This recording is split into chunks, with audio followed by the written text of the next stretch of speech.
When Porsche introduced the fifth generation of its flagship sports car at the International Motor Show Frankfurt in September of '97, it instantly drew criticism from its loyal fan base. Although automotive journalists at the time wrote favorably of the car, the Porsche base was outraged, and with fair reason. The 996 was a massive departure from previous 911s, and not just in terms of exterior stylings, but with so much pushback. Why did the 996 become the foundation that endures today, with the latest generation 992? And how did it save Porsche from financial ruin? To understand what exactly were Porsche's motivations for such a bold redesign, and what it meant for the company going forward, first let's look at the criticism.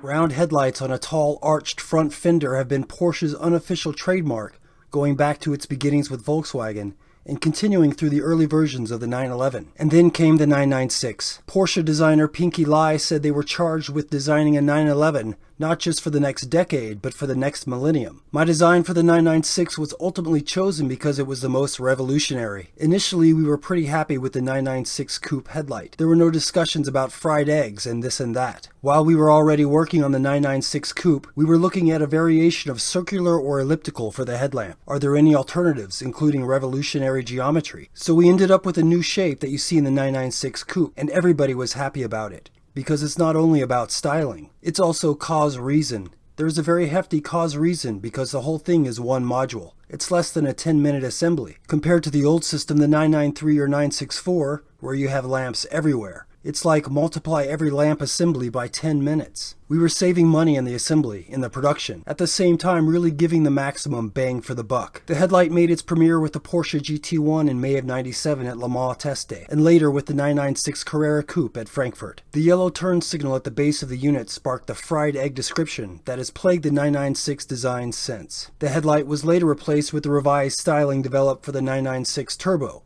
but not before the fried egg name stuck for good.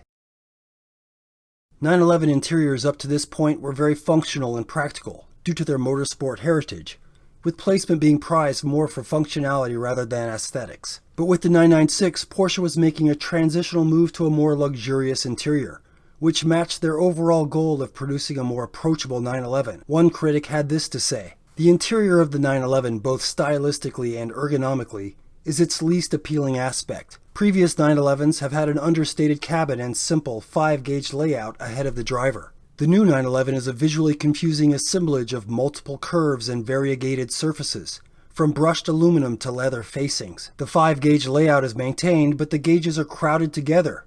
Mileage markings on the analog speedometer are so close together as to be nearly unreadable. Fortunately, there is also a digital speed readout at the bottom of the centrally placed tachometer." But to less critical fans, the interior offered a continuation of Porsche DNA. Motorsport elements remained, like the iconic 5-instrument display with the tachometer front and center. The addition of digital elements such as the pre-ignition oil level display and central instrument cluster for climate control and stereo paved the way for a more advanced infotainment center in later generations. To some, the 996 had an interior design that matched the car's curvaceous body shape. Where previous 911s had angular sharp lines in the cockpit due to manufacturing constraints, the 996 had flowing curves, which modern materials and construction methods made possible. It was very much of a design for the time.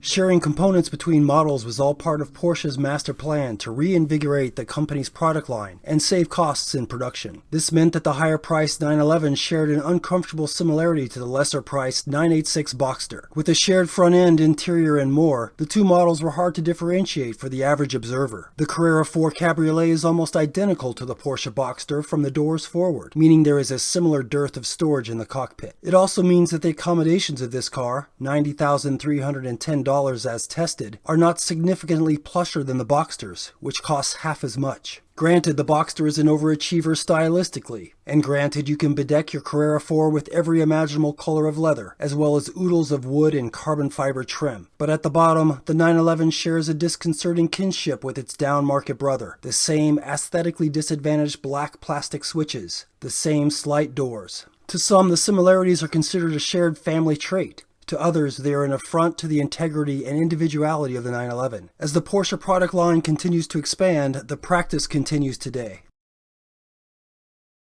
The M96 engine of the 996 contains one important design element that has potential to fail: the intermediate shaft bearing. Chain driven by the crank, the IMS turns the camshafts indirectly off the crankshaft for improved gearing and reduced chain speed to increase engine longevity. Problem is, the IMS is a sealed bearing with no oil flow at all. Once the bearing is packed with lubricant at the factory, that's it for life. Over time, the bearing seals begin to degrade, causing a loss of lubricant. When the bearing fails, massive oil loss occurs, which can lead to catastrophic engine failure. IMS failure occurs to roughly 8% of M96 engines and is a potential issue for 996, 997.1, 986, and 987.1 models outside of the turbo and GT cars. For 997 911s years 05 to 08, the bearing is not easily accessible for repair and requires a more robust engine teardown to replace. Porsche went through 3 redesigns of the IMS bearing from 97 to 08, ultimately resulting in the 997.2 in 2009. The all-new direct-injected Type 9A1 flat-6 engine eliminated the IMS and its sealed bearing altogether. In 2013, a class action lawsuit was filed against Porsche, titled Eisen vs. Porsche Cars North America. More than 3,000 claims have been processed since a settlement was reached, with payments currently in the $3.4 million range, in addition to the roughly $20 million that Porsche has spent recalling and repairing cars under warranty.